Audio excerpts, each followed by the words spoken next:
nom du Père, du Fils et du Saint-Esprit, ainsi soit-il. Venez, Esprit Saint, fortifiez les cœurs de vos fidèles et allumez en eux le feu de votre amour. Envoyez votre Esprit, Seigneur, et cette grâce nouvelle. Et en Dieu qui avait daigné envoyer votre Esprit sur ce monde, donnez-nous par ce même Esprit de comprendre et d'aimer ce qui est bien, de jouir sans cesse ces divines consolations par le même Jésus-Christ notre Seigneur. Je vous salue Marie, pleine de grâce, le Seigneur est avec vous. Vous êtes bénie entre toutes les femmes et Jésus, le fruit de vos entrailles, est béni. Sainte Marie, Mère de Dieu, priez pour nous pécheurs, maintenant et à l'heure de notre mort. Nos saints anges gardiens, Saint Pédis, Saint Joseph, Saint Thomas d'Aquin, du Père, du Fils et du Saint-Esprit.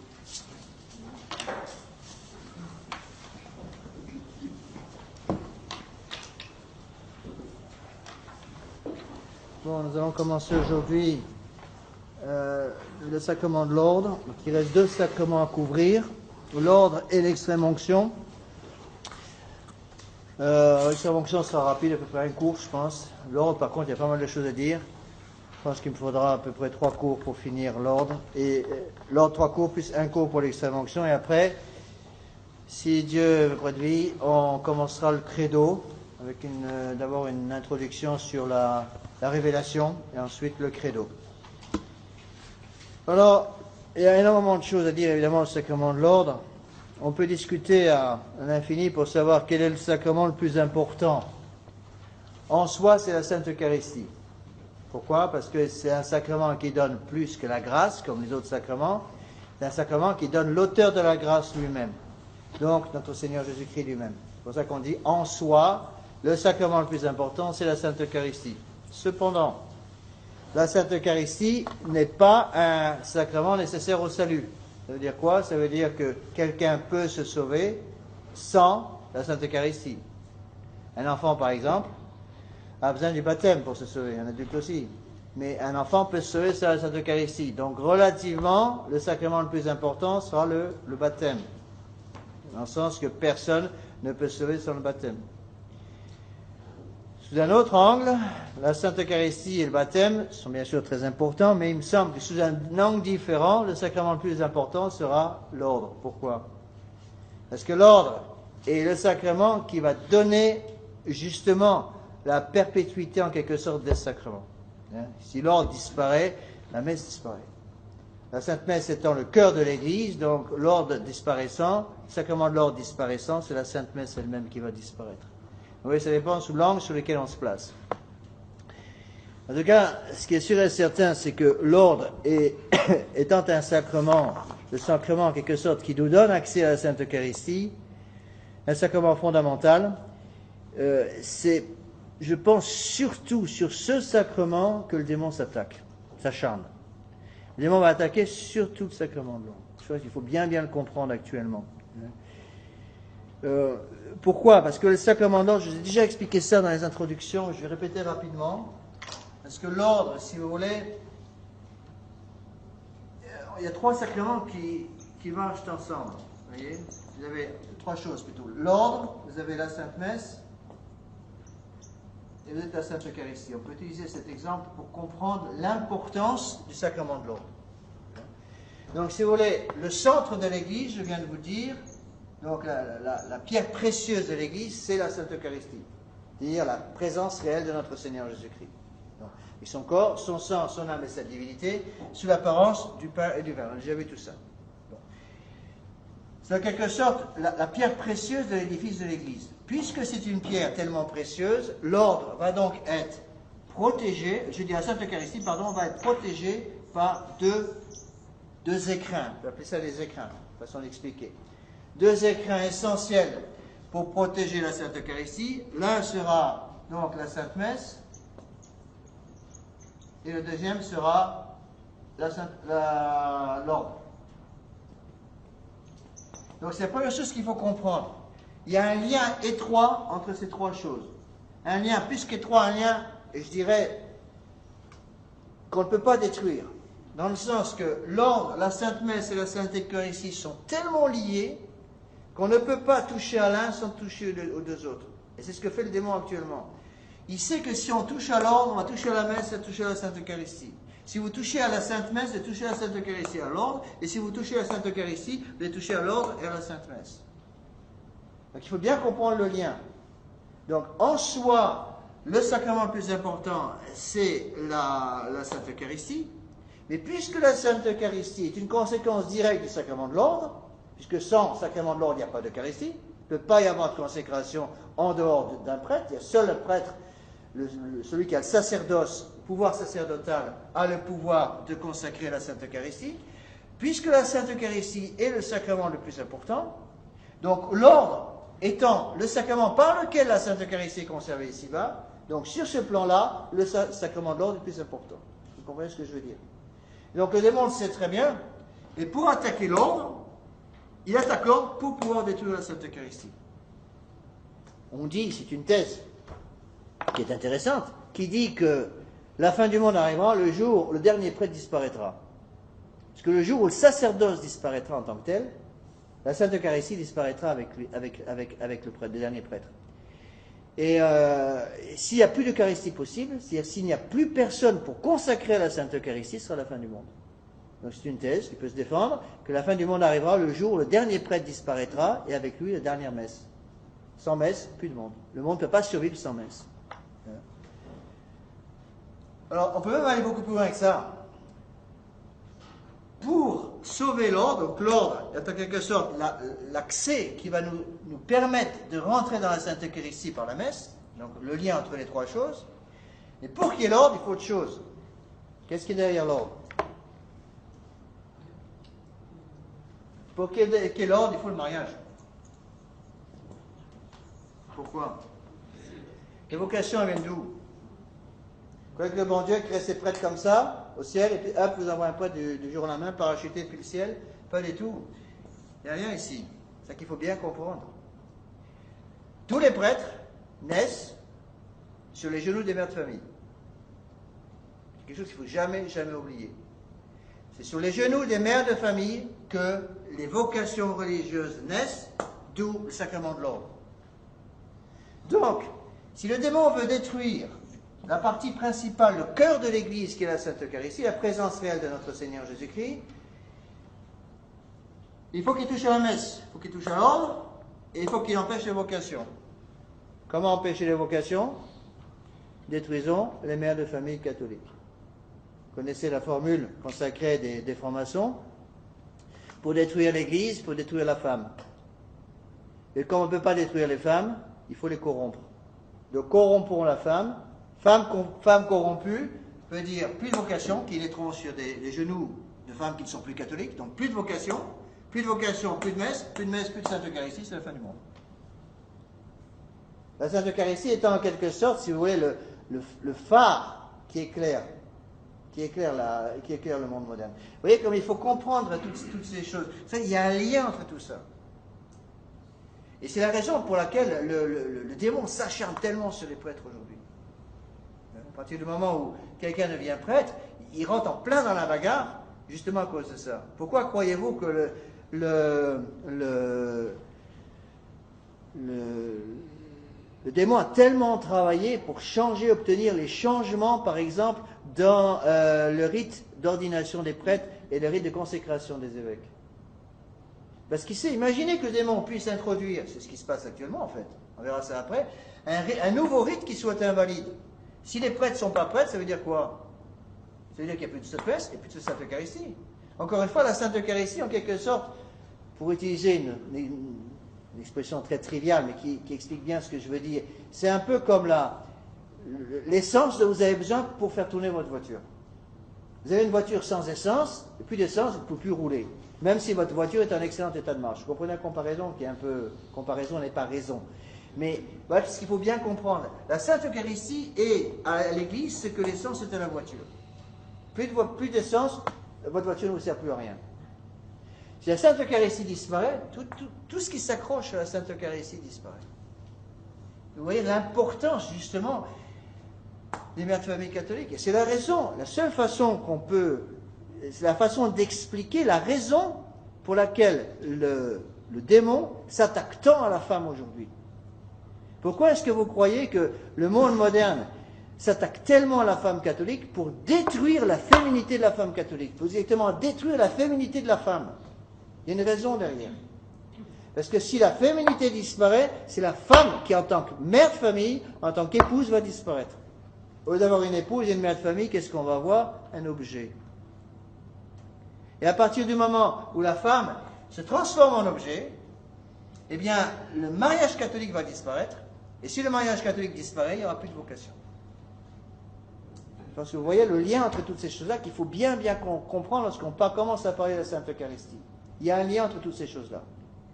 Et souvent, quand on essaye d'expliquer ça aux jeunes, ou aux moins jeunes, ils ont énormément de mal à comprendre. Souvent, les gens nous disent, mais je donne un exemple. Bon, souvent, mais quand je suis obligé en tant que prêtre, je ne sais pas, ou quelqu'un me demande au confessionnal, par exemple, le pantalon pour une femme, le jean, comme on dit de façon moderne pour une femme, c'est grave ou c'est pas grave? Et beaucoup de jeunes filles ou de femmes au confessionnal ou en dehors du confessionnal me diront, Monsieur l'abbé, vous faites une fixation sur le sujet. Vous êtes beaucoup trop sévère. Le jean, c'est pas si grave que ça. Le pantalon, c'est pas si grave que ça. La preuve, dans d'autres pays, c'est l'habitude. Par exemple, aux Indes, pour les femmes, de se mettre en pantalon. Ils n'ont rien compris. Ils n'ont rien compris. Pourquoi? Parce que le jean, c'est un symbole. Et on retourne à la case départ que je viens de vous expliquer. Le jean, c'est un symbole. C'est-à-dire, si j'arrive à mettre dans l'esprit des femmes qu'il faut qu'elles se mettent en jean, je détruis la féminité des femmes. Détruisant la féminité des femmes, je détruis la famille. Détruisant la famille, je détruis les sources de l'ordre. Et après, tout s'écroule. Donc, ce n'est pas du tout un détail. Et quand les jeunes filles me disent, Monsieur l'abbé, vous faites des fixations sur le sujet, vous parlez trop souvent de ça, c'est pas si important que ça, je réponds toujours de la même façon, est-ce que la soutane est importante pour le prêtre? En soi, non. Peut-on avoir un prêtre sans soutane? Est-ce que c'est la soutane qui fait le prêtre? En soi, non. En période de persécution, le prêtre va enlever sa soutane, il sera toujours prêtre. Et quelle est l'importance de la soutane? La soutane, c'est le drapeau de l'Église. Quand quelqu'un se promène en soutane dans une rue d'une ville moderne, c'est un drapeau. Il représente notre Seigneur Jésus-Christ. Et tout le monde le sait, surtout les ennemis de l'Église. C'est la raison pour laquelle on est régulièrement en France, certainement en France, peut-être aussi en Espagne maintenant de plus en plus, sur des pays dans lesquels on est copieusement abreuvé d'injures régulièrement dans la rue, par des gens qu'on ne connaît pas. Pourquoi? Parce qu'on représente quelque chose. Et tout ça doit bien être compris par nos catholiques afin qu'ils puissent se protéger et protéger l'Église. Encore une fois, on ne peut pas avoir de sacerdoce sans vocation. Et donc, si on arrive à couper la source des vocations, on coupe l'ordre, et si on n'a plus de sacrement de l'ordre, il n'y a plus de messe. Bon, peut-on se sauver sans messe? En soi, oui. Je vous ai déjà donné souvent cet exemple. Au Japon et en Chine, où ils sont restés 3 siècles sans prêtre. Entre Saint François Xavier, donc un des disciples de Saint Ignace de Loyola, tout à fait au début de la formation, l'implantation des Jésuites.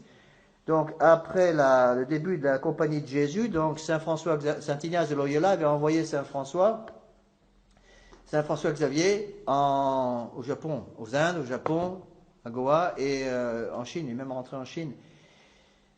Eh bien, après les premières visites de Saint François, toute cette zone de l'Extrême-Orient, il y a eu des persécutions terribles contre les catholiques. Et ils sont restés 3 siècles sans aucune messe, sans prêtre. Pas de sacerdoce, ça veut dire pas de messe, pas de sacrement de pénitence. Hein. Et ça veut dire aussi plus de Saint-Sacrement. Ils sont restés 3 siècles sans prêtre et ils ont gardé la foi. Comme quoi le bon Dieu peut donner des grâces. C'est vrai, mais c'est quand même une situation normale. C'est en soi presque un miracle de voir un groupe de fidèles, plusieurs milliers de fidèles, qui ont conservé la foi de génération en génération pendant 300 ans sans un seul prêtre. Mais c'est possible.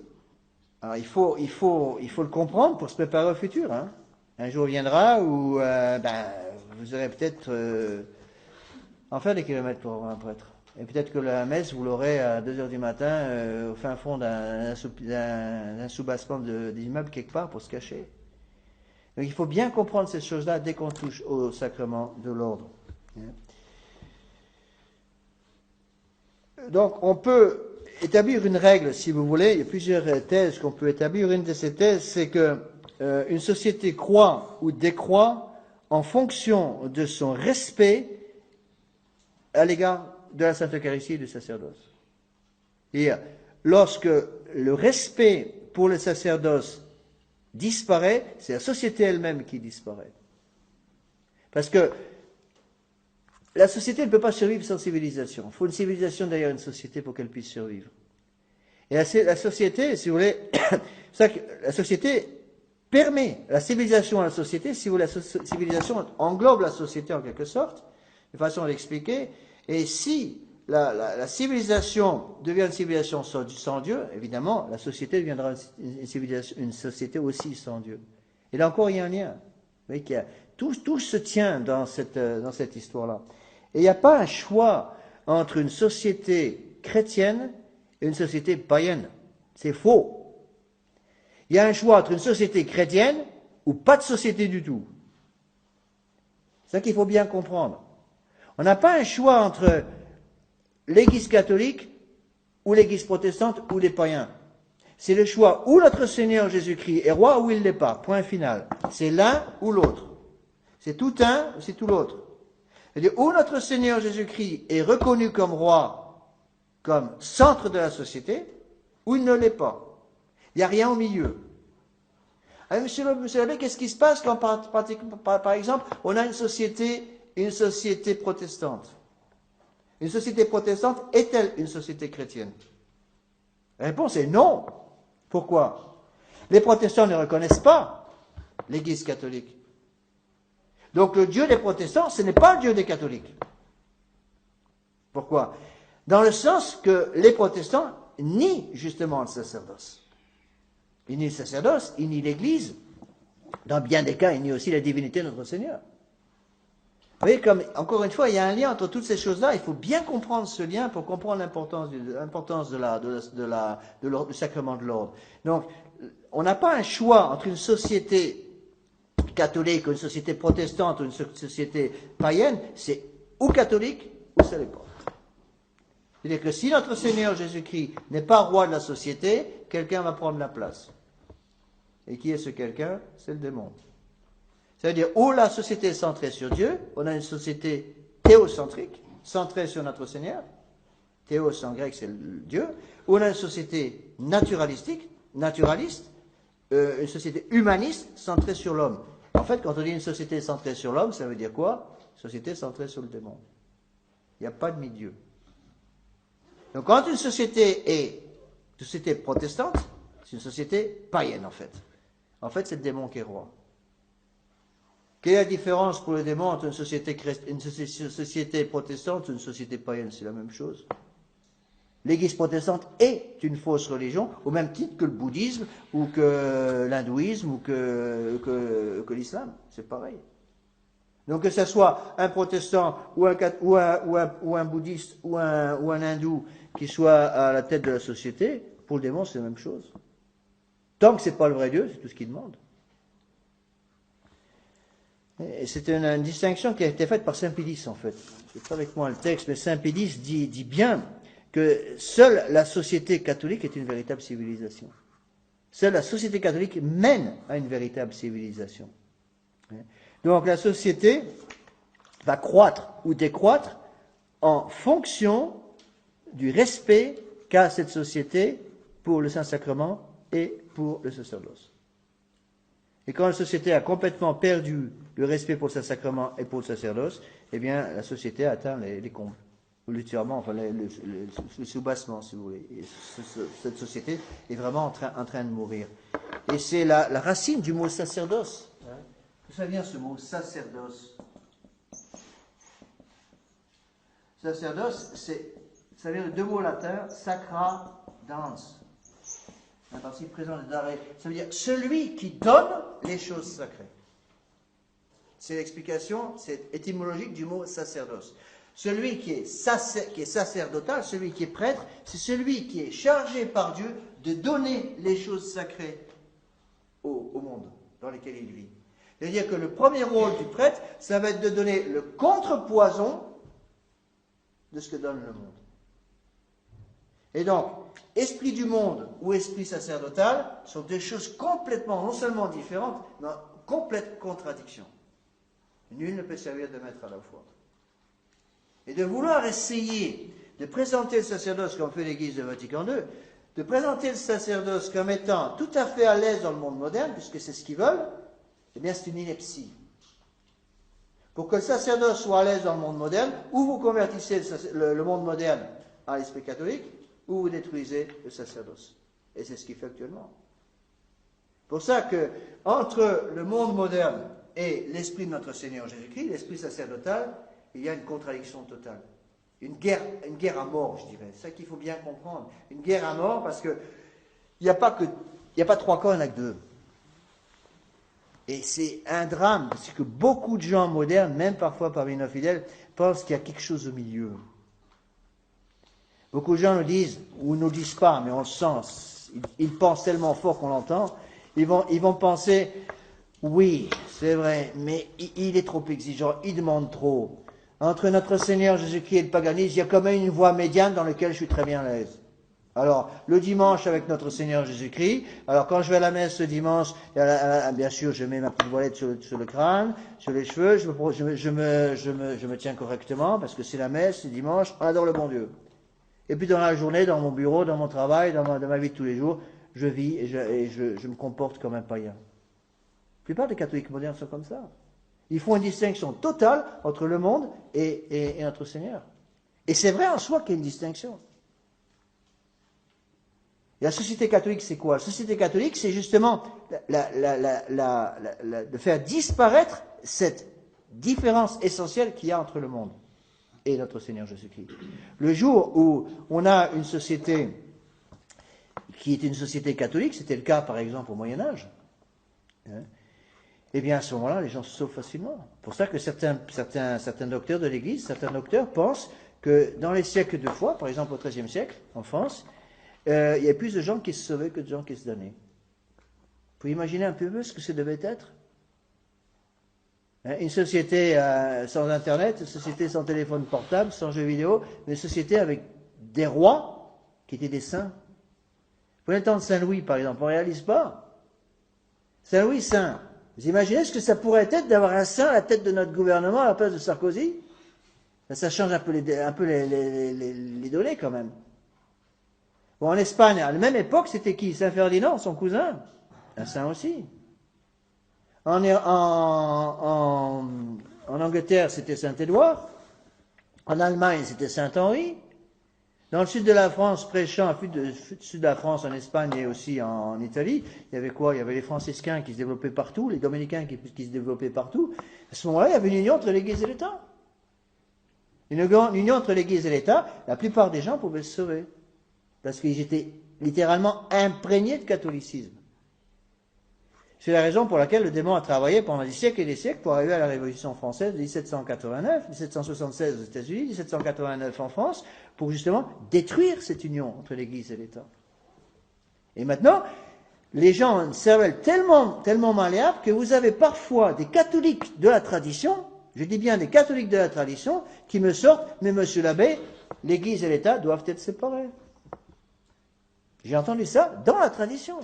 Monsieur l'abbé, il ne faut pas mélanger la politique et l'Église catholique. C'est deux choses différentes. Comme si notre Seigneur Jésus-Christ n'avait rien à faire en matière de politique. Je ne sais pas si vous vous rendez compte le degré de bêtise qu'il faut pour dire une chose pareille. Il faut avoir complètement perdu la foi.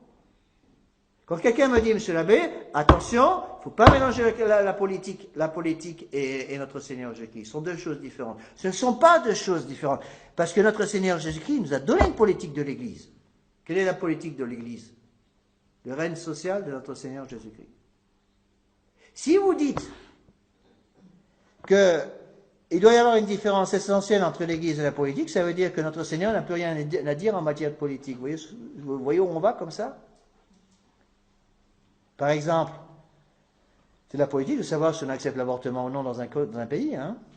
C'est les politiciens qui vont décider, malheureusement, par leur loi, si on accepte ou on refuse l'avortement dans ce pays. Alors notre Seigneur Jésus-Christ n'a rien à dire contre l'avortement parce qu'il faut une séparation entre l'Église, entre la politique et le monde moderne, la société moderne. Le divorce, par exemple. Si vous dites l'Église et la politique et l'Église doivent être complètement séparées, vous dites indirectement notre Seigneur Jésus-Christ n'a rien à dire à la société concernant l'avortement, concernant le divorce, concernant les droits des sodomites et tous ces horreurs-là. Vous voyez comme il est important d'avoir l'esprit de l'Église. Et la réponse est le sacerdoce catholique. On ne peut pas avoir un règne social de notre Seigneur Jésus-Christ sans remettre le sacerdoce là où il doit être posé, à savoir à la place d'honneur. Et si on n'a pas compris ça, on n'a rien compris. D'où une autre thèse aussi très intéressante, qui dit que la quantité de sang répandu sur l'autel est inversement proportionnelle à la quantité de sang humain répandu dans les rues. Ça veut dire quoi?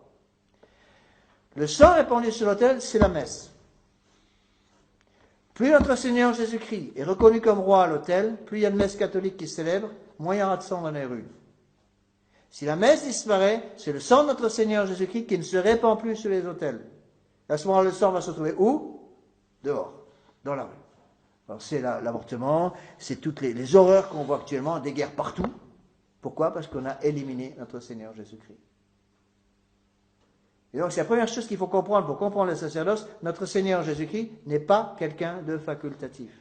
Donc le sacerdoce n'est pas facultatif. Ou on met notre Seigneur Jésus-Christ au centre de la société, donc le sacerdoce au centre de la société, où tout s'écroule. C'est aussi simple que ça.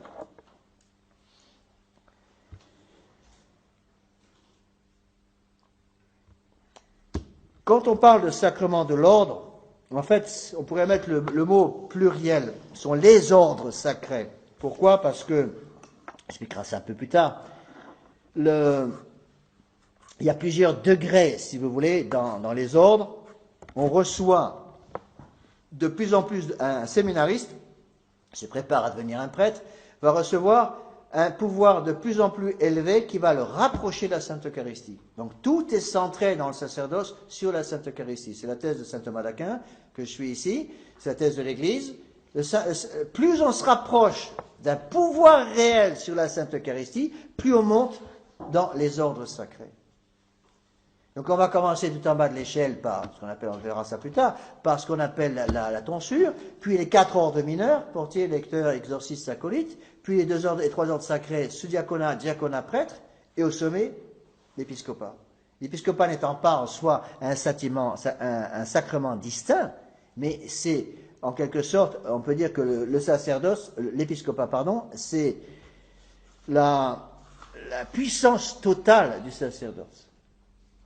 Donc, utilisant une formule très moderne, qui n'est pas belle, mais qui me dit bien ce qu'elle veut dire, et si vous voulez, c'est un peu un super prêtre. Ça veut dire que l'évêque a un pouvoir supplémentaire qui le rapproche encore plus de la Sainte Eucharistie, parce que l'évêque a le pouvoir de consacrer celui qui va consacrer l'Eucharistie. Donc le prêtre a le pouvoir de consacrer la Sainte Eucharistie, l'évêque a le pouvoir de consacrer celui qui va consacrer la Sainte Eucharistie. Donc il est encore plus proche du sacrement de la Sainte Eucharistie. Donc, toute la société, justement, doit être, si vous voulez, va dépendre de cette influence du prêtre. Or, dans le monde moderne, depuis l'arrivée de l'humanisme, si vous voulez, depuis on dit que la fin du Moyen-Âge, c'est 1274, mort de saint Thomas d'Aquin. Mais avec la fin du Moyen-Âge, qu'est-ce qui arrive? Immédiatement après le Moyen-Âge chrétien, qu'est-ce qui arrive? L'humanisme. C'est l'humanisme de la Renaissance. Qu'est-ce que c'est que la Renaissance? La Renaissance, c'est Dieu qui est mis de côté, et on commence à mettre l'homme au centre. La Renaissance, c'est de l'humanisme pur. Renaissance n'est rien d'autre qu'un humanisme. Renaissance, ça veut dire quoi? Nouvelle naissance. Donc, l'homme renaît, cette fois-ci, sans l'influence de l'Église. Alors, comme l'Église avait une influence énorme sur la société jusqu'à la fin du Moyen-Âge chrétien, jusqu'en 1274, mort de saint Thomas, mort de saint Bonaventure, si vous voulez, c'est à peu près l'époque, eh bien, la société va mettre des siècles et des siècles pour se débarrasser complètement de cette influence sacerdotale. Et qui dit influence sacerdotale dit influence de la Sainte Eucharistie, influence de notre Seigneur Jésus-Christ sur le monde. Et si vous voulez, le but recherché va être atteint en 1789. Même avant, en 1776 aux États-Unis, mais en 1789 en Europe, avec la Révolution française. La Révolution française, c'est quoi? La Révolution française, c'est les droits de l'homme. Et qui dit droit de l'homme dit perte des devoirs de l'homme. Droit de l'homme, c'est l'homme qui se tient devant Dieu en disant je ne servirai plus, c'est terminé. Et depuis la Révolution française, 1789, catastrophe sur catastrophe, on continue de descendre et de descendre et de descendre et de descendre, à tel point que maintenant, la Révolution ayant fini de détruire la nature même de la société, maintenant a attaqué une autre étape, qui est la contre-nature. Donc c'est la civilisation où on est en plein dedans, l'absence de civilisation plutôt, d'une civilisation, entre guillemets, contre la nature même de l'homme. C'est la civilisation de la drogue, c'est la civilisation de tous les crimes contre nature qu'on voit partout autour de nous. Et ceci n'est possible qu'en éliminant le sacerdoce. C'est la raison pour laquelle le monde moderne est tellement ennemi du sacerdoce. Donc, prenons la définition. Donc, il y a la page 25 sur votre polycopier. Donc, si vous n'avez pas la page, demandez-la moi, j'en ai ici. Un sacrement qui donne les pouvoirs d'exercer les fonctions sacrées, qui regarde le culte de Dieu et le salut des âmes, et qui imprime dans l'âme de celui qui le reçoit le caractère de ministre de Dieu. Et pour bien exprimer que cette influence, si vous voulez, notre Seigneur Jésus-Christ sur la société, est une influence qui ne doit pas disparaître, le sacerdoce, l'ordre, donne un caractère. Caractère, ça veut dire quoi? Ça veut dire une marque sur la personne qui l'a reçue qui ne peut pas être éliminée. Rappelez-vous qu'il y a 3 sacrements qui donnent un caractère, le baptême, le sacerdoce et la confirmation. On est baptisé pour toujours. Au ciel, au purgatoire, en enfer. On est confirmé avec la marque de la confirmation au ciel, en enfer et au purgatoire. De la même façon, le prêtre est prêtre à la marque sacerdotale au ciel, au purgatoire et en enfer. La raison pour laquelle, par exemple, il n'y a pas de marque indélébile pour le mariage. Le mariage cesse, le contrat matrimonial cesse, on l'a déjà expliqué, à la mort d'une des deux personnes mariées. Donc c'est la raison pour laquelle, après la mort d'un époux, une épouse a le droit de se remarier. Ce n'est pas le cas pour le prêtre. Le prêtre, une fois qu'il est prêtre, il est prêtre.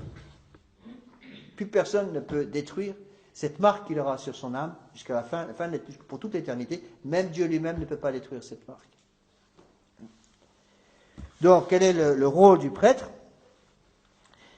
La définition de Saint Pédis, là, c'est celui qui exerce les fonctions sacrées. Rappelez-vous l'étymologie que je viens d'expliquer, à savoir le sacerdoce, c'est celui qui donne le sacré. Donc, il exerce ces fonctions sacrées pour permettre à notre Seigneur Jésus-Christ d'être le roi de la société. Donc, notre Seigneur Jésus-Christ a établi l'ordre sacerdotal dans la dernière scène, quand il conféra aux apôtres et à leurs successeurs le pouvoir de consacrer la très sainte Eucharistie. Donc, vous voyez bien, on voit très bien que le catéchisme met immédiatement l'emphase sur la Sainte Eucharistie. Puis, le jour de sa résurrection, il leur conféra le pouvoir de remettre et de retenir les péchés, les constituant ainsi les premiers prêtres de la nouvelle loi dans toute la plénitude de leur pouvoir. Donc, notre Seigneur Jésus-Christ, l'Église nous enseigne que notre Seigneur a institué le sacerdoce le jeudi saint. Et le jeudi saint, il a ordonné ses apôtres prêtres. Il a ordonné non seulement ses apôtres prêtres, mais il les a consacrés évêques. Mais il ne leur a pas donné la plénitude de leur pouvoir, pas à ce moment-là. Ils n'avaient à ce moment-là qu'un premier pouvoir, ils avaient le pouvoir de consacrer, mais ils n'avaient pas encore le pouvoir de pardonner les péchés. C'est la raison pour laquelle on voit très bien dans les Saints Évangiles que c'est après, au moment de la Pentecôte en fait, et après la résurrection, que notre Seigneur Jésus-Christ va donner à ses apôtres le pouvoir de pardonner les péchés. Recevez le Saint-Esprit, le pouvoir de pardonner les péchés. Tout ce que vous aurez retenu sur la terre sera retenu au ciel. Tout ce que vous aurez dissous sur la terre sera dissous au ciel. Donc, vous voyez l'importance de toutes ces choses-là. Donc c'est notre Seigneur Jésus-Christ lui-même qui a institué ce sacrement. Il l'a institué à la veille de sa mort pour bien montrer le lien qui existe entre le sacerdoce et la passion. Donc le sacerdoce donne accès direct à la passion de notre Seigneur. Or, il y a déjà des mines de choses à méditer là-dessus. Notre Seigneur Jésus-Christ a-t-il ordonné prêtre Judas? Réponse oui. Notre Seigneur Jésus-Christ a-t-il consacré évêque Judas? Réponse oui, vraisemblablement. Troisième question, pourquoi notre Seigneur Jésus-Christ a-t-il ordonné prêtre Judas et consacré prêtre Judas en sachant très bien qu'il allait le trahir? Mais répondez à cette question et vous répondez à beaucoup d'autres questions. Quand les gens nous demandent, vous savez qu'est-ce qui se passe dans l'église actuellement? Regardez-moi ça, cette pagaille, humainement parlant. Ok, il y a pratiquement plus de prêtres qui lisent encore la messe traditionnelle, une poignée de prêtres. La plupart des gens perdent la foi, mais qu'est-ce que fait le bon Dieu? Qu'est-ce que fait le bon Dieu? Toujours la même chose. Il sauve les âmes qui doivent être sauvées. Et si vous posez la question, pourquoi notre Seigneur Jésus-Christ a-t-il ordonné Judas prêtre? Pourquoi notre Seigneur Jésus-Christ a-t-il donné la Sainte Communion à tous les apôtres, y compris Judas, en sachant parfaitement que la première communion de Judas était une communion sacrilège? Bien, répondez à cette question, répondez à toutes les autres questions. Dieu respecte notre liberté. Dieu respecte notre liberté. Et il a permis qu'au soir du jeudi saint, tous les apôtres s'enfuient comme des lapins. Plus personne.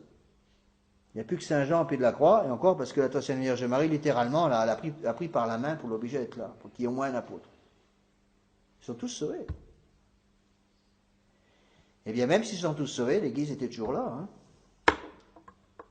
Donc notre Seigneur Jésus-Christ a le pouvoir de maintenir son Église, même si c'est un petit troupeau.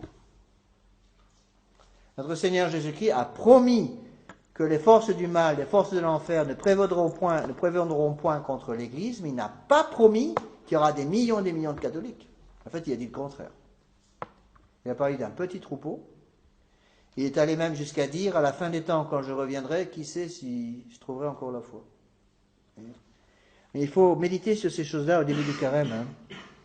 Il faut méditer sur l'importance du sacerdoce, l'importance du sacerdoce, l'importance de la passion, hein, tout. C'est pour ça qu'on appelle la semaine de la passion la semaine sainte, parce que c'est justement le cœur de l'Église. Voilà. Je vais vous expliquerai aussi tout ça, je reviendrai sur tout ça, on a vu avec l'abbé Guépin, donc je vais vous donner une petite mission de paroisse cette année, parce qu'on est 2 prêtres maintenant, on a un peu plus de temps, donc lundi, mardi, mercredi saint. Donc ce sera le, je sais plus combien, 2, 3 et 4 avril, je crois. Donc tous les soirs une conférence, justement, et je voudrais expliquer toutes ces choses-là, pour expliquer l'importance de la passion pour nous. On vous le redira. Donc le jour de sa résurrection, après sa résurrection, donc il va conférer le deuxième pouvoir au sacerdoce, aux prêtres, à ces jeunes prêtres, à ces apôtres, à ses disciples. Il va donner le pouvoir de confession. Et c'est la raison pour laquelle, si vous assistez à une ordination sacerdotale, vous verrez qu'il y a deux impositions des mains, pas qu'une. Il y a une première imposition des mains, c'est à la suite de celle-ci que tous les prêtres présents vont venir en signe d'unité avec l'évêque, imposer aussi leurs mains, mais qui n'a qu'une signification symbolique pour les simples prêtres. Celui qui donne le sacerdoce n'est pas le prêtre simple, mais au contraire l'évêque seul. Et tous les prêtres vont venir imposer les mains à tous les jeunes prêtres. Ils sont devenus prêtres déjà, et ensuite ils vont laisser leurs mains comme ça pendant toute l'imposition des mains. C'est une des cérémonies les plus impressionnantes de l'Église catholique, l'ordination des prêtres.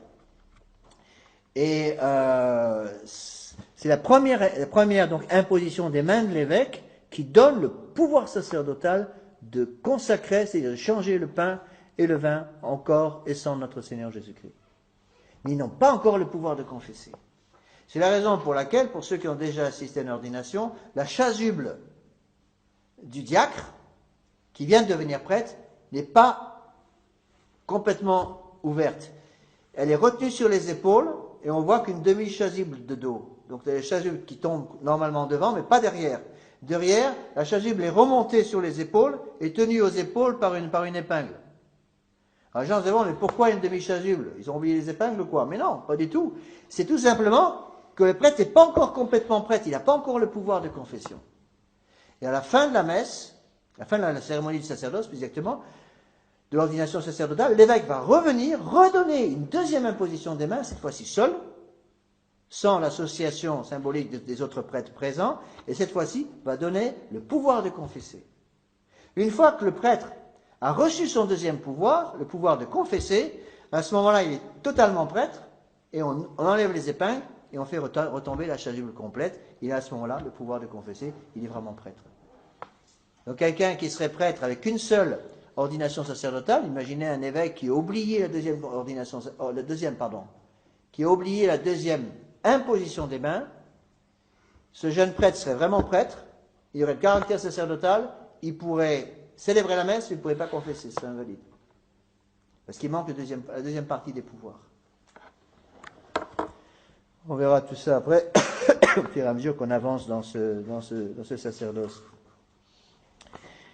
Alors, essayez de comprendre un petit peu poser cette question, pourquoi est-ce que notre Seigneur Jésus-Christ a-t-il ordonné un prêtre Judas et a-t-il donné la première communion à Judas en sachant très bien que Judas était indigne? Eh bien, la réponse, je pense qu'elle est toute simple, c'est que notre Seigneur Jésus-Christ se sert de nos faiblesses. Il se sert de nos faiblesses et je dirais, il peut sauver les âmes malgré la faiblesse des sujets pour lesquels il meurt. C'est ça qu'il faut comprendre avec la passion. Inutile de vous dire qu'il y a un lien très très fort, qu'on expliquera plus tard, entre la passion de notre Seigneur Jésus-Christ et le sacerdoce.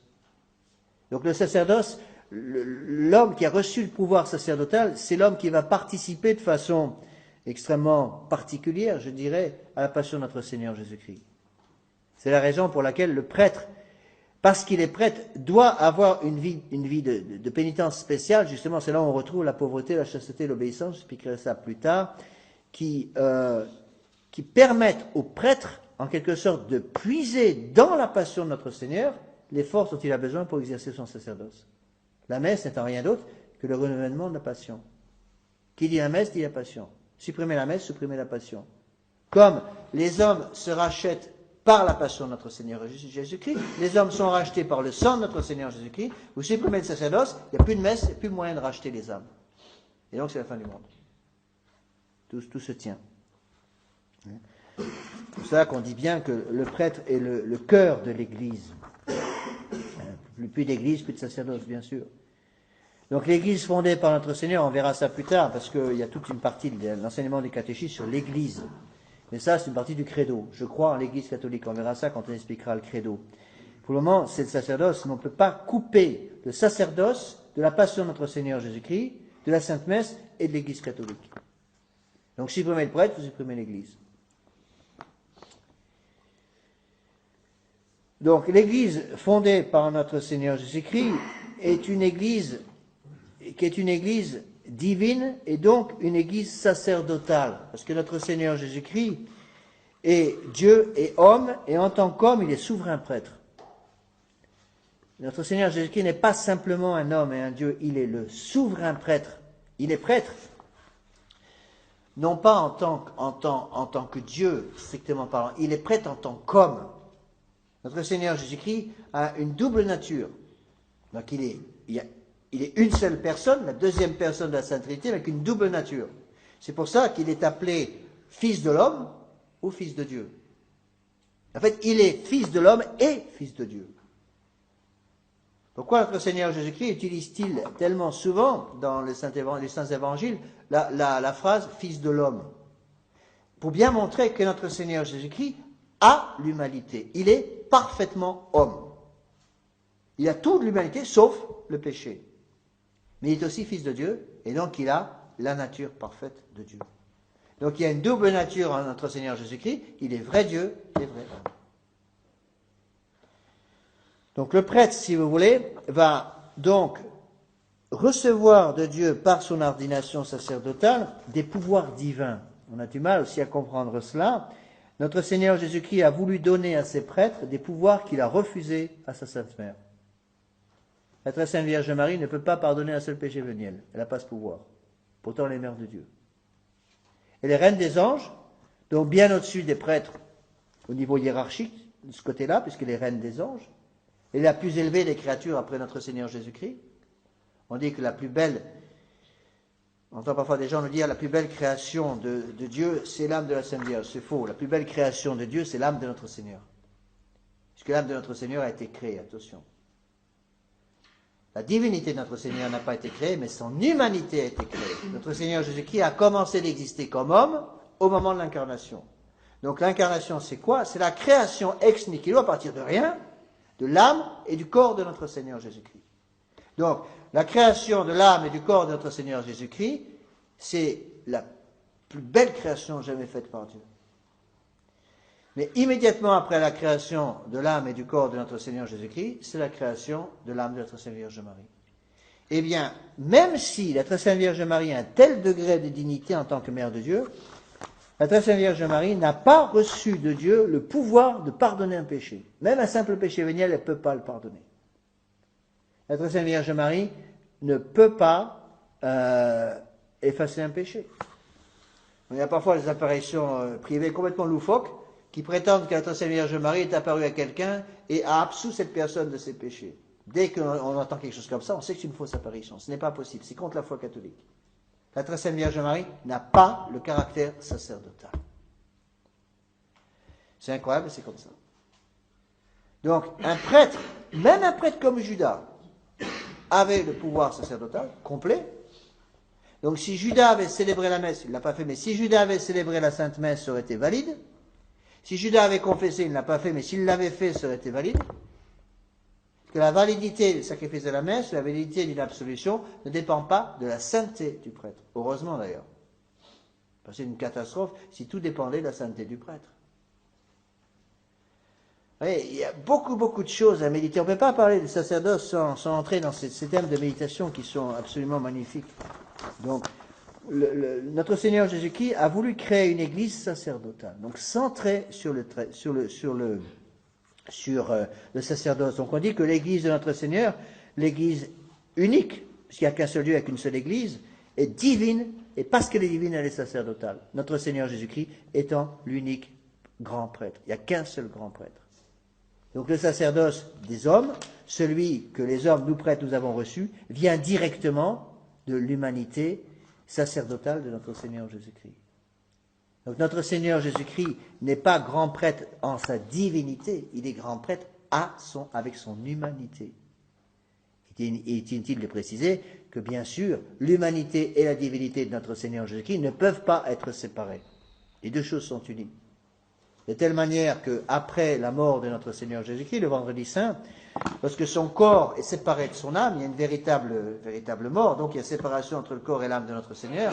L'âme de notre Seigneur Jésus-Christ descend aux limbes des patriarches pour visiter ceux qui étaient dans ce lieu dont on parlera plus tard, avec le credo.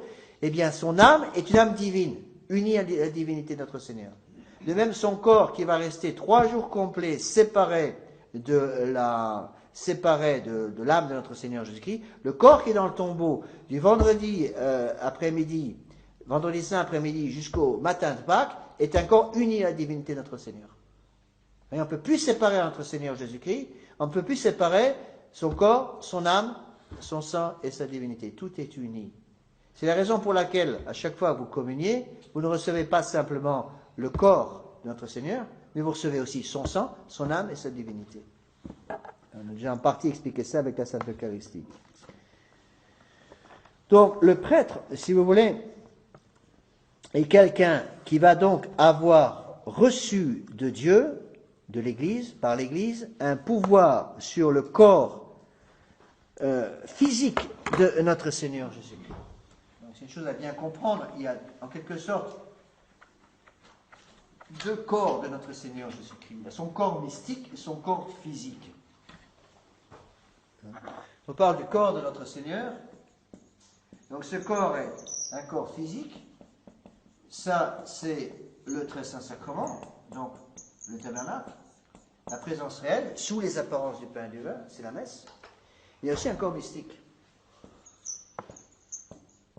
Qu'est-ce que c'est que le corps mystique de notre Seigneur Jésus-Christ? Ça, c'est l'Église catholique. L'Église catholique est le corps mystique de notre Seigneur. Vous voyez qu'il y a un lien évidemment entre les deux. Il faut distinguer entre le corps physique et le corps mystique de notre Seigneur Jésus-Christ. Le corps physique de notre Seigneur Jésus-Christ, c'est le très saint sacrement. la présence réelle de notre Seigneur Jésus-Christ, qui est toujours parfaite. Par contre, le corps mystique de notre Seigneur Jésus-Christ est fait d'hommes, comme vous et moi, et donc imparfait en tant que tel, dans le sens que des pécheurs peuvent être membres du corps mystique de notre Seigneur Jésus-Christ. À tel point que puisque nous sommes unis au corps mystique, qu'est-ce qui unit au corps mystique? Quel est le sacrement qui va nous unir au corps mystique? Le baptême. Or, le baptême, c'est un caractère. Peut-on perdre cette union? Non. Donc, quand on est membre du corps mystique, on reste membre du corps mystique tout le temps. Un apostat, c'est un membre du corps mystique, mais ce qu'on appelle un membre mort, ou un membre séparé. Comme une branche d'arbre qui est séparée du tronc. Mais c'est toujours une branche. On verra ça plus tard quand on parlera de l'Église. Ça, c'est des choses essentielles à comprendre. C'est la raison pour laquelle, même lorsque un catholique, je dirais, perd la foi ou perd complètement le sens de la foi, s'il revient un jour à l'Église, Dieu merci, il n'a pas besoin d'être rebaptisé. Parce qu'il garde justement son caractère sacerdotal. Son caractère baptismal. Il y a eu des querelles énormes au IIIe siècle, surtout au temps de Saint-Cyprien, avec justement ce qu'on appelait les lapsis. Lapsis, c'était des gens qui avaient été martyrisés pour notre Seigneur et qui avaient craqué au cours des tortures terribles par lesquelles ils passaient et qui avaient immolé au faux Dieu. On les appelait les lapsis, ça veut dire les tombés. Et il y a eu à ce moment-là une controverse très importante dans l'Église, dirigée par Saint-Cyprien, qui prétendait, faussement, il avait tort, qu'il fallait rebaptiser tous les lapsis, tous ceux qui étaient tombés. Et les papes ont tenu la barre fermement en disant non, parce qu'il y a un caractère sacerdotal, même quelqu'un qui a apostasié de sa foi catholique pour éviter les tortures épouvantables du temps de Dioclétien par exemple, il est toujours baptisé, pas besoin de le rebaptiser. Et Saint-Cyprien avait tort. Bon, il s'est rattrapé en mourant pour notre Seigneur Jésus-Christ, il est saint, canonisé, mais il a raconté des bêtises sur ce sujet, il a se tromper. Et Origène aussi. Donc, le sacerdoce, si vous voulez, du prêtre va donner un pouvoir sur le corps physique et sur le corps mystique de notre Seigneur à la fois. Donc le prêtre va avoir un pouvoir sur le corps physique du Christ en ayant le pouvoir de consacrer le très saint sacrement, et va avoir un pouvoir sur le corps mystique de l'Église, à savoir sur le corps mystique de notre Seigneur, à savoir la Sainte Église catholique. Vous voyez comment toutes ces choses s'imbriquent les unes dans les autres. Ça, quand on parle du sacerdoce, on ouvre un peu une énorme porte, parce qu'il y a tellement de choses qui se rattachent au sacerdoce. Donc, dans l'esprit de l'Église, si vous voulez, le prêtre, ça c'est capital à comprendre, est l'homme du sacrifice. Le prêtre, c'est d'abord et avant toute chose l'homme du sacrifice, donc c'est l'homme de la messe. Ainsi, s'il n'y a plus de prêtre, il n'y a plus d'église, parce que la porte du salut sera fermée, j'ai déjà expliqué. Alors, prenez à la page 25, on va avancer un petit peu. Donc, je vous ai déjà expliqué que pour qu'un sacrement soit valide, il fallait trois choses: la matière, la forme et l'intention. Un ministre avec l'intention. Donc, quelle est la matière du sacrement de la Sainte Eucharistie? Donc, c'est au bas de la page 25. C'était extrêmement discuté dans l'Église pendant de nombreux siècles. On ne savait pas exactement quelle était la matière du sacrement. Certains disaient que la matière était représentée par l'imposition des mains de l'évêque. D'autres prétendaient que la matière du sacrement de l'ordre, c'était le moment où l'évêque mettait entre les mains de celui qui allait être ordonné le calice, donc ce qu'on appelle la correction des instruments. Et lorsque l'évêque donnait le calice et la patène avec l'hostie sur la patène au jeune prêtre, ou jeune diacre, en même temps leur donnait prêtre, on ne savait pas très bien. Maintenant, la chose est claire, on est certain, puisque l'Église s'est prononcée de façon définitive, avec le pape Pie XII en 1947. En 1947, le pape Pie XII a finalement tranché pour expliquer que la matière du sacrement de l'ordre était la seule imposition des mains. Donc avant 1947, c'était libre, on ne savait pas exactement ce qu'était exactement la matière, mais maintenant c'est définitif, on n'a plus le droit de discuter la chose, puisque le pape a parlé de façon infaillible. Donc le pape Pie XII a réglé la chose de façon définitive. La matière du sacrement de l'ordre, c'est l'imposition des mains par l'évêque, la première imposition des mains. Alors quelle est la forme? La forme, c'est ce qu'on appelle la préface consécratoire. Donc la préface consécratoire qui commence avant l'imposition des mains, et en fait juste avant l'imposition des mains, Le prêtre va interrompre le chant de la préface et l'évêque, va interrompre le chant de la préface et va dire ce qu'on appelle la partie substantielle de la préface consécratoire et va consacrer ce jeune diacre pour qu'il devienne prêtre. Donc, ce qu'on appelle la forme. La forme, c'est donc cette partie substantielle de la préface consécratoire du rituel du sacerdoce. Vous savez que le pape Léon XIII, donc c'est en 1896, donc a déclaré invalide les ordres anglicans justement à cause de ça. Pourquoi? Parce que, donc on va voir ça, il faut que la forme soit liée à une intention. Il faut 3 choses pour qu'un sacrement soit valide, je vous l'ai déjà expliqué, la matière, la forme et l'intention de faire ce que veut faire l'Église. Il faut un ministre qui ait l'intention de faire ce que veut faire l'Église. Ça veut dire quoi? Ça veut dire que l'intention doit être celle de l'Église. Or, le pape Léon XIII a défini de façon infaillible, c'est un texte infaillible de l'Église, que les anglicans avaient perdu cette intention de faire ce que voulait faire l'Église, et donc les pasteurs anglicans ne sont que de simples laïcs. Ça vous aide à comprendre le sacrilège incroyable qui a été fait par Paul VI, ça avait commencé après Benoît XVI et Jean-Paul II, Benoît XVI, ont refait les mêmes abominations en pratiquant un écuménisme à outrance avec les anglicans et parfois même demandant au chef de l'église anglicane de bénir la foule avec lui. Or, le chef de l'église anglicane est un pur laïc. Une fois dans un aéroport, j'ai rencontré comme ça un pasteur anglican. Il est venu me tailler une petite causette. Il m'a dit, je suis pasteur anglican. Je dis, bon, moi je suis prêtre catholique. Il m'a dit, vous et moi, on est pareils.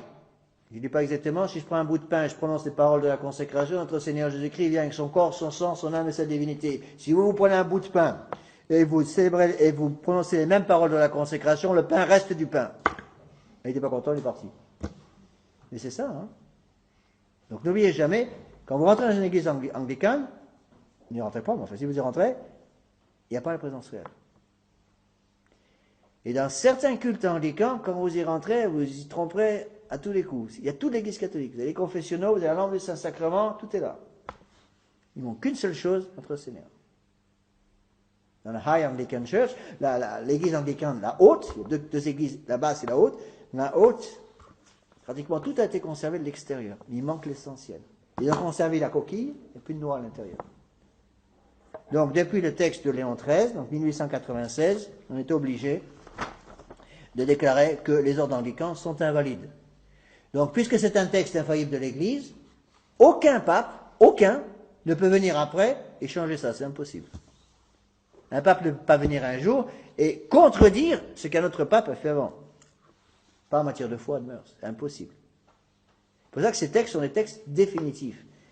Et il faut faire très attention à cette mentalité qu'on voit parfois chez certaines personnes qui considèrent que les choses peuvent changer. Non, les choses ne changent pas dans l'Église. L'Église n'a pas besoin de changer. Le monde moderne change, mais pas l'Église. Donc, l'Église ne doit pas s'adapter au monde moderne, comme disent les modernes. C'est le monde moderne qui doit s'adapter à l'Église catholique. Donc, l'idée d'adapter l'Église à l'esprit du monde, c'est une ineptie. Nous verrons ça plus tard, mais lorsque le pape Pie IX a condamné la liberté de conscience, avec un grand texte qui s'appelle Quanta Cura, et puis qui était associé à une longue liste de 90 propositions condamnées par l'Église. La dernière proposition condamne justement ceux qui disent que le pape doit se réconcilier avec le monde moderne et le libéralisme moderne. Le pape n'a pas à se réconcilier avec l'Église moderne, pour la bonne et simple raison que l'Église moderne, c'est l'Église... le pape n'a pas à se réconcilier avec le monde moderne, parce que tout simplement, le monde moderne doit se réconcilier avec l'Église.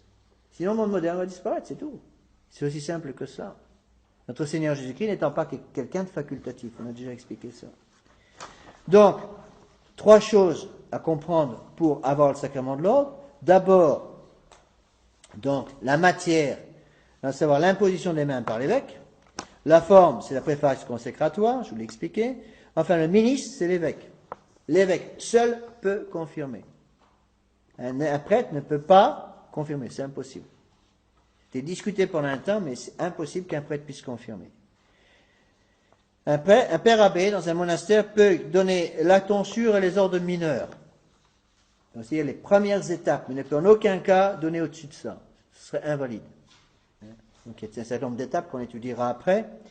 Et donc, il peut donner la tonsure. Il peut également donner les 4 premiers ordres mineurs. Mais il ne peut pas donner les ordres sacrés, les ordres majeurs, le sous-diaconat, le diaconat et la prêtrise. Donc, enfin, la page 25, continuons d'avancer un peu. La dignité du sacerdoce chrétienne est donc très grande, en raison de la double puissance que lui a conférée notre Seigneur Jésus-Christ sur son corps réel et sur son corps mystique qui est l'Église, et en raison de la divine mission confiée aux prêtres de conduire tous les hommes à la vie éternelle. Donc Dieu donne, par le sacerdoce, aux prêtres un double pouvoir, à la fois un pouvoir sur la Sainte Eucharistie par la Sainte Messe, et à la fois un pouvoir sur le corps mystique du Christ, à savoir la Sainte Église. Évidemment, en proportion de sa situation dans l'Église. Donc, en principe, le pape a pouvoir sur l'ensemble de l'Église. L'évêque a pouvoir sur son diocèse sous la dépendance de l'évêque. Le curé de paroisse a sous sa responsabilité les paroissiens de sa paroisse, sous la dépendance de l'évêque, qui est lui-même sous la dépendance du pape. Et le pape, bien sûr, étant sous la dépendance de notre Seigneur Jésus-Christ. Donc il y a une hiérarchie des choses. Il ne faut pas couper les choses. Beaucoup de modernes pensent que coupe complètement le pape de notre Seigneur Jésus-Christ. Il y a un lien entre les deux. Donc le pape, c'est qui est le pape? Le pape, c'est l'évêque de Rome, en tant que tel. Je donne la doctrine catholique. Bien sûr, on verra les problèmes actuellement. C'est évident que nous sommes malheureusement orphelins d'autorité depuis un bon bout de temps. Mais la doctrine que je vous donne, c'est la doctrine catholique. Donc le pape, on verra ça plus tard, le pape est le représentant de notre Seigneur Jésus-Christ et le successeur de Saint-Pierre. Et à ce titre-là, il a, en tant qu'évêque de Rome, un pouvoir sur toute l'Église. Pouvoir sur le corps mystique du Christ dans toute son intégralité. Alors que le prêtre n'a pouvoir sur le corps mystique que dans la mesure de sa juridiction.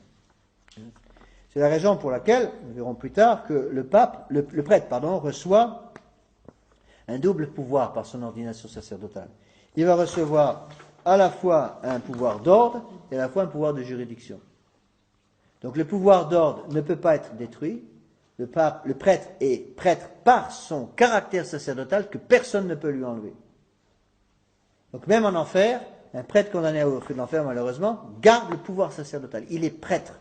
Il est prêtre même en enfer. Un prêtre au purgatoire garde son caractère sacerdotal. Le prêtre au ciel garde son caractère sacerdotal même au ciel. Et on verra ça après. Donc la dignité du sacerdoce chrétien est donc très grande à cause de ce double pouvoir sur le corps réel et sur le corps mystique du Christ. J'ai mis une petite note ici. Le sacerdoce catholique est donc nécessaire dans l'Église parce que sans lui, les fidèles seraient privés du saint sacrifice de la messe et de la plus grande partie des sacrements. Ils n'auraient personne pour les instruire dans la foi. Ils resteraient comme des brebis sans pasteur à la merci des loups. En un mot, l'Église n'existerait plus comme notre Seigneur Jésus-Christ l'a institué. D'où l'importance, si vous voulez, dans les familles chrétiennes, de protéger dans l'âme des enfants l'amour et le respect pour le sacerdoce. Alors là, on touche à un point très délicat parce que il faut à la fois protéger dans l'âme des enfants l'amour pour le sacerdoce et à la fois, malheureusement, devoir expliquer dans bien des cas que ceux qui se présentent comme prêtres ne sont en fin de compte que des loups déguisés en brebis. Donc il faut arriver à le faire. En même temps, il faut prévenir les enfants contre ça, mais en même temps, il faut garder le respect pour le prêtre.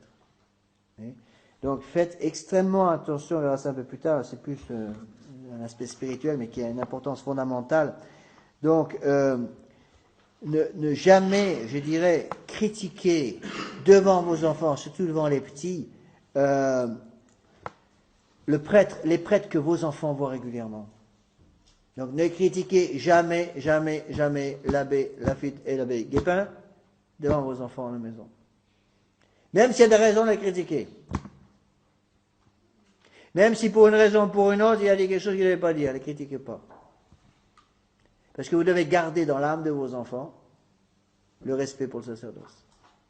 Ça pour les petits. Pour les plus grands, bon, c'est autre chose. C'est pour ça que l'abbé Laffitte a dit qu'il y avait 2 personnes à la Sainte Trinité, vous avez le droit et le devoir de dire à vos enfants, l'abbé Laffitte a dit une bêtise. Voyez ? Mais attention à ça. Hein.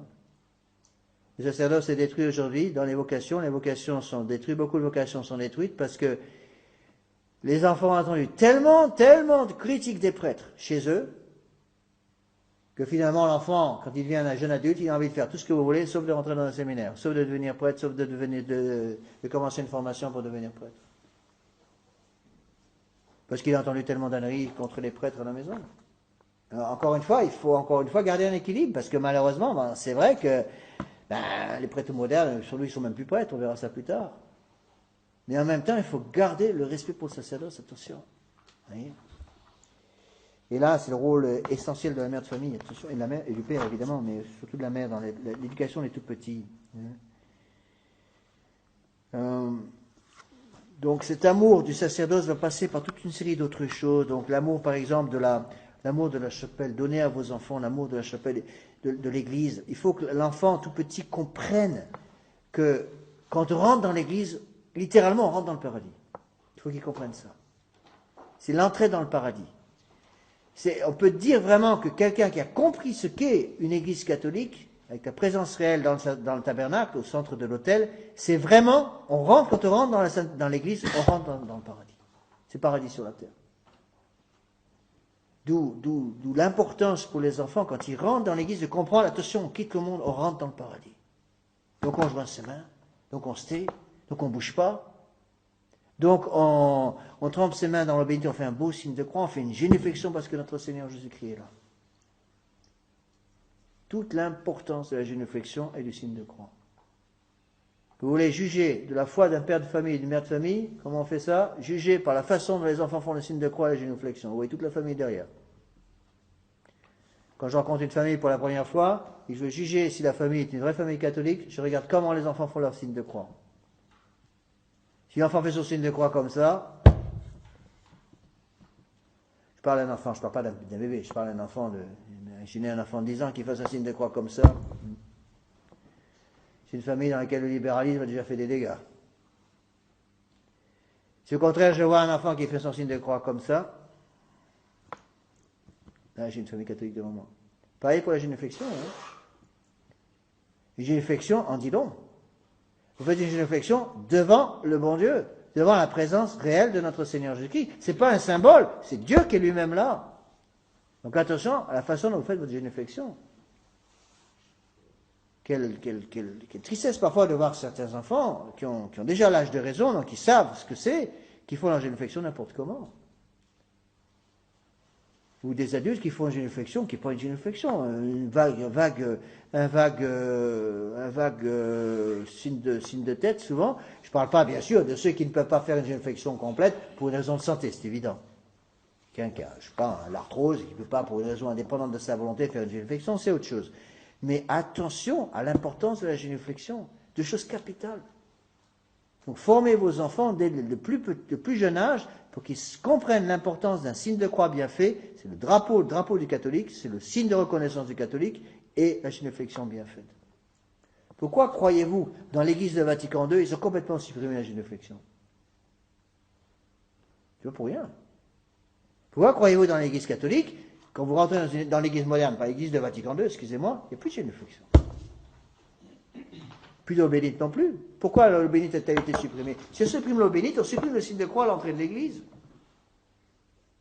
On supprime le signe de croix à l'entrée de l'église, on supprime la génuflexion, l'église n'est plus le temple de Dieu, c'est quoi? Temple de l'homme. C'est l'homme au milieu. C'est pour ça que quand vous rentrez dans l'église moderne, une église de Vatican II, qu'est-ce que vous voyez au centre? Le micro. C'est l'homme. L'homme qui parle. C'est plus notre Seigneur.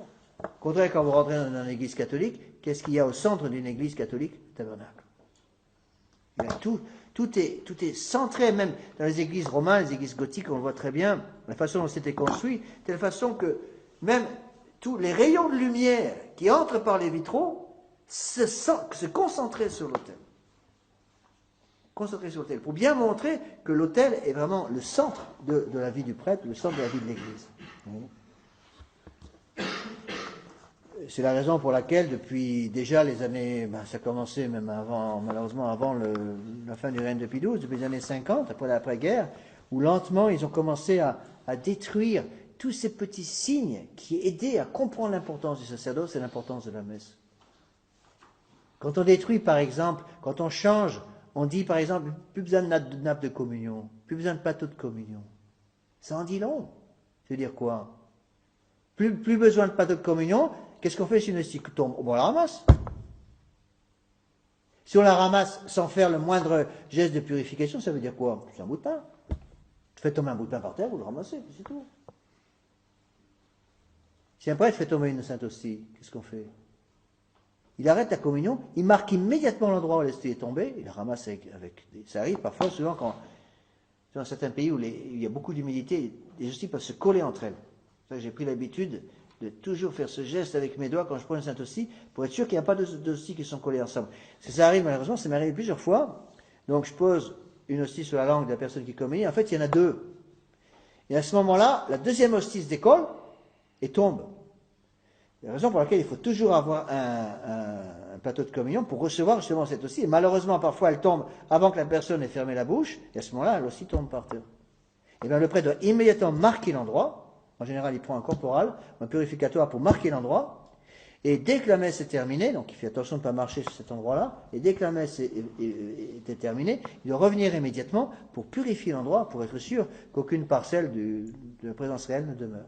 Vous voyez? Eh bien, tous ces gestes-là ont été détruits pour détruire la messe. Comment voulez-vous expliquer à quelqu'un qui... à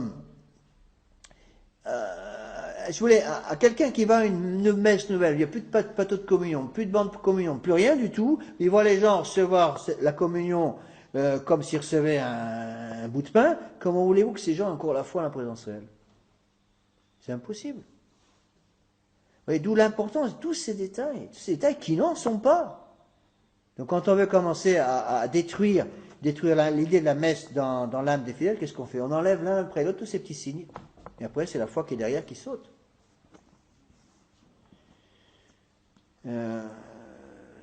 C'est Crétino Joly, qui avant sa conversion, un historien du 19e siècle, Crétino Joly avait dit au pape, je crois que c'était Pie IX, Pie IX avait ouvert les portes de la bibliothèque vaticane pour que Crétino Joly puisse écrire son histoire de la Révolution. Et Crétino Joly a dit, quand je vois tous les mauvais papes, tous les mauvais évêques, tous les mauvais prêtres, tous les mauvais fidèles qu'il y a eu dans l'histoire de l'Église, de voir que cette Église est encore debout, il n'y a qu'une solution, elle est divine. Il y a devant la sphère catholique. Un pape ne peut pas être mauvais sur le plan dogmatique. Et un pape peut être mauvais en dehors du plan dogmatique. Prenez cas, par exemple, on verra ça plus tard, mais au moment de ce qu'on appelait le siècle de fer, 10e siècle en France, en Europe, il y a eu des papes, entre autres le pape Jean XII, c'est des papes qui étaient, sur le plan moral, pas du tout à la hauteur, mais ils n'ont jamais dévié en matière de foi. Jamais. On verra ça après dans l'histoire de l'Église. Vous voyez, d'où l'importance de toutes ces choses qui doivent être parfaitement compris. D'où l'importance, si vous voulez, de tous ces détails qui n'en sont pas pour protéger la foi de l'Église. Donc si on détruit tous ces signaux-là, la foi disparaît. C'est pour ça qu'il n'est pas possible, si vous voulez, que quelqu'un qui est habitué à aller à la nouvelle messe de façon régulière conserve la foi à la longue. Il aura perdu toujours sous un aspect ou un autre, au moins en partie. Et s'il est vraiment honnête, le bon Dieu lui donnera la grâce de découvrir la vraie messe. Et des personnes comme ça, quand elles trouvent la messe traditionnelle, elles se convertissent d'un seul coup, du jour au lendemain. Ça m'est arrivé de voir ça. Des gens qui, par hasard, franchissaient le seuil d'une chapelle où la messe traditionnelle était célébrée, qui, littéralement, en voyant le sacrifice de la messe, en assistant au sacrifice de la messe, tombaient à genoux en disant c'est ici. C'est là où est la vraie messe. Et du jour au lendemain, ils arrêtaient. J'ai eu un exemple comme ça en Albuquerque. Ouf. Albuquerque, c'est aux États-Unis, une ville du Sud. Il y avait une vieille dame, je ne sais pas si je vous ai raconté l'histoire, je m'excuse si je radote un peu, mais Ça dit bien ce que ça veut dire. Il y avait une vieille dame qui venait à la messe. Et en 69, lorsque la nouvelle messe est arrivée, au milieu de la messe, elle n'a même pas entendu la fin de la messe, elle était là, c'était la matriarche de la famille. Comment on dit ça en français? Bon, c'était vraiment le grand chef de toute la famille. Elle venait à la messe avec tous ses enfants, petits-enfants et petits-enfants. Et c'est elle qui commandait tout le monde. Et je suis sûr que tout le monde filait droit. Première nouvelle messe à Albuquerque. Première. Au bout de 10 minutes, un quart d'heure, elle s'est levée, elle a dit tout fort, ça c'est pas catholique, on s'en va. Et elle a fait dégager tout le monde. Les enfants, les arrière-petits-enfants, les petits-enfants, tout le monde est parti. Elle leur a interdit de revenir à la messe. Lorsque la messe traditionnelle est revenue à Albuquerque, j'étais là, j'ai célébré la messe à Albuquerque, c'était en, je ne sais plus combien, 82 je crois. Un beau jour, je vais débarquer cette vieille dame, et elle assistait à une messe basse en Spain. Elle m'a rien dit, hein. Je ne sais pas comment elle a découvert la messe. Elle vient, elle assiste à la messe. Elle est retournée voir sa famille, les enfants, les petits-enfants, les arrière-petits-enfants. Elle dit, on a retourné à la messe, on retourne. Et d'un seul coup, du jour au lendemain, j'ai découvert à peu près 40 nouveaux paroissiens qui sont venus. Eh bien, ils avaient conservé la foi, justement parce qu'ils avaient évité la nouvelle messe. Mais quelqu'un qui assiste à la nouvelle messe, qui a accepté l'esprit de la nouvelle messe, pendant, je dirais, 20 ans, c'est fini.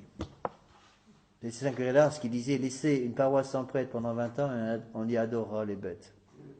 20 ans, c'est une génération. Hein. C'est la raison pour laquelle la nouvelle messe, c'est quoi, 69 hein. Ça fait plus de 40 ans, ça. Ça fait 2 générations. Donc tous les gens qui ont accepté la nouvelle messe, je ne parle pas des gens qui se battent pour essayer de garder quelque chose, et qui ont peut-être encore un peu conservé la foi. Je parle des gens qui ont accepté sans problème de conscience la nouvelle messe et toute la nouvelle liturgie, c'est fait, ils n'ont plus la foi. Ils ne peuvent pas l'avoir conservée, c'est impossible, sauf des miracles du bon Dieu. C'est pour ça qu'il faut remercier tous les jours le bon Dieu, vous et moi, que nous remercions le bon Dieu de nous avoir conservé la grâce de la foi. Comment a-t-on conservé la foi? Et il ne faut pas dire que c'est à cause de nous, hein, c'est grâce au bon Dieu. Le bon Dieu nous a donné la grâce de la conserver, point final. Pourquoi a-t-il donné la grâce de la conserver à un certain nombre d'entre nous, tous ceux qui sont ici, hein, pourquoi pas à d'autres? Bien se dire une chose, hein, si le bon Dieu avait donné à d'autres personnes les mêmes grâces qu'il nous a données à nous, c'est-à-dire si une autre personne, un citoyen lambda dehors, aurait reçu les mêmes grâces que moi j'ai reçues, il serait peut-être sans doute 10 fois plus saint que moi. Il faut faire attention à ça. L'importance, encore une fois, donc, de l'amour de la messe, de l'amour du sacerdoce, pour aider nos enfants à comprendre l'importance de la Sainte Messe. Et aujourd'hui, c'est plus que jamais tellement important. Donc, tous les plus petits détails de la messe sont importants. Parce que tous les plus petits détails de la messe permettent de comprendre la grandeur du prêtre, la grandeur du sacerdoce. L'importance, encore une fois, d'une génuflexion bien faite, l'importance d'un signe de croix bien fait, l'importance de tous ces détails de la messe qui n'en sont pas, parce qu'ils forment la Sainte Messe.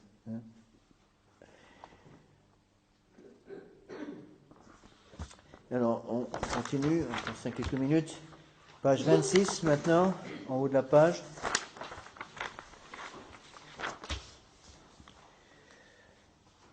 Donc, le sacerdoce catholique, malgré la guerre que lui fait l'enfer, durera jusqu'à la fin des siècles, car Jésus a promis que les puissances de l'enfer ne prévaudront jamais contre son Église. C'est une chose capitale à bien comprendre, que le sacerdoce, à cause de cela, survivra jusqu'à la fin des temps. Jusqu'au moment, au moins, le sacerdoce sur la terre continuera tant que le monde durera. Au moment de la fin du monde, c'est autre chose. Le sacerdoce dans l'Église, sur la terre, disparaîtra. Il continuera au ciel. Donc il faut, c'est très difficile, c'est qu'il faut en même temps qu'on puisse voir, malheureusement, l'hécatombe au niveau de la foi actuellement, qu'on puisse voir qu'on est, hélas, orphelin d'autorité, et ce depuis bien des années. Bien malin, celui qui peut dire de façon certaine qui est le dernier pape, j'en sais rien. J'en sais strictement rien. Ce qui est sûr et certain, c'est qu'actuellement, on est on est en situation de... On est orphelin d'autorité, c'est sûr et certain. Tant qui était le dernier pape, moi j'en sais rien. Qui peut prouver de façon certaine que Jean 23 était pape ou pas, j'en sais rien du tout. Donc je ne me lancerai pas dans ce genre de choses, j'essaie de vous donner le catéchisme. Mais il faut faire attention justement quand on parle, surtout à nos enfants, surtout quand on est obligé malheureusement de critiquer beaucoup ce qui se passe actuellement dans le monde moderne, il faut faire les choses tout en respectant le sacerdoce avec un grand S. Je vais donner dans un sermon, je crois, je l'ai expliqué, qu'il fallait en même temps avoir les yeux ouverts sur ce qui se passe et en même temps garder un respect pour le pape avec un grand P. Le catholique est celui qui aime la papauté avec un grand P. Respect de la papauté, je ne dis pas respect de ceux qui prétendent avoir le pouvoir sur l'Église aujourd'hui. Je parle respect de la papauté. Il faut bien comprendre ça. De temps en temps, on entend des catholiques de la tradition qui nous disent « Monsieur l'abbé, on peut se passer de pape ». Non, on ne peut pas se passer de pape. Malheureusement, on est obligé de le faire. Il y a une phrase très importante de Don Guéranger, l'abbé de Solesmes, qui disait « Lorsque le pasteur a disparu, il ne fait plus son travail de pasteur, la brebis la plus courageuse prend la tête du troupeau. Elle mène la lutte contre le loup. Et elle mord le loup. Le problème, c'est qu'en mordant le loup, la brebis va prendre le goût du sang. » Ça veut bien dire ce que ça veut dire. Donc aujourd'hui, nous sommes en situation terrible, parce que justement nous sommes orphelins d'autorité. Il faut expliquer ça à nos enfants, tout en leur faisant conserver l'amour de la papauté, avec un grand P. Bon courage. C'est pas évident. Donc à la fois, il faut tenir les deux choses. Donc il faut qu'un catholique, c'est celui qui a l'amour de la papauté, encore une fois, je dis de l'institution de la papauté qui vient de notre Seigneur Jésus-Christ lui-même. Il faut garder cet amour et en même temps arriver à expliquer à nos enfants que ceux qui gouvernent l'Église aujourd'hui ne peuvent plus être des papes s'ils ne donnent plus à l'Église ce qu'ils sont supposés donner. Le pape, c'est celui qui garde le dépôt de la foi. Notre Seigneur Jésus-Christ a promis que jusqu'à la fin des temps, les papes donneraient le dépôt de la foi. Il a promis que les forces du mal ne prévaudront point contre son Église. Donc quelqu'un qui se prétend pape et qui ne donne pas le dépôt de la foi, qui ne défend pas le dépôt de la foi, ne peut pas être pape, c'est mathématique. Mais alors attention, là j'insiste beaucoup là-dessus. Donc, vous devez expliquer ça à vos enfants, et en même temps qu'ils gardent le respect pour la papauté. De même que vous devez expliquer à vos enfants que les guignols, il n'y a pas d'autre mot, de l'Église de Vatican II, sont sans doute même plus des prêtres, tout en gardant dans le cœur de vos enfants le respect pour le sacerdoce avec un grand S. Et là, c'est pas facile. Et je vous assure que là, vous avez besoin des dons du Saint-Esprit pour faire ça. Alors attention. Parce que j'ai parfois vu des familles dans la tradition où justement où ça critique tout le temps les prêtres en général, sont tous des imbéciles, sauf eux bien entendu. Et bien finalement, les enfants vont perdre l'amour du sacerdoce. Malheur à celui qui a perdu l'amour du sacerdoce. Un enfant qui a perdu l'amour du sacerdoce, qu'est-ce qu'il va faire? Est-ce qu'il pourra se confesser? Si vous croyez qu'un jeune garçon, une jeune fille de 15-20 ans, qui a perdu l'amour du sacerdoce avec un grand S, va pouvoir se confesser? Jamais. Il ne se confessera plus jamais. Vous voyez comme il faut garder l'équilibre dans tout ce domaine. Hein. D'où l'importance d'avoir une bonne formation en matière de doctrine de ce côté-là, et en même temps voir les problèmes, mais sans tomber dans le découragement. Et ça, c'est pas facile du tout. Hein. Comment arriver à passer cette crise terrible, non pas de l'Église, parce que l'Église ne peut pas être en crise, c'est pas possible, elle est divine. Mais cette crise terrible dans les hommes d'Église, sans perdre la foi, et en nous arrangeant pour que nos enfants perdent la foi. Et c'est là où vous aurez les grâces d'État. Moi, j'aurai les grâces d'État comme prêtre, pour exercer mon sacerdoce, et vous aurez les grâces d'État comme parents, hein, vos plus futurs parents, pour essayer d'expliquer toutes ces choses-là à vos enfants. Voilà. Donc, prochain cours, vendredi prochain, on avancera dans le sacerdoce.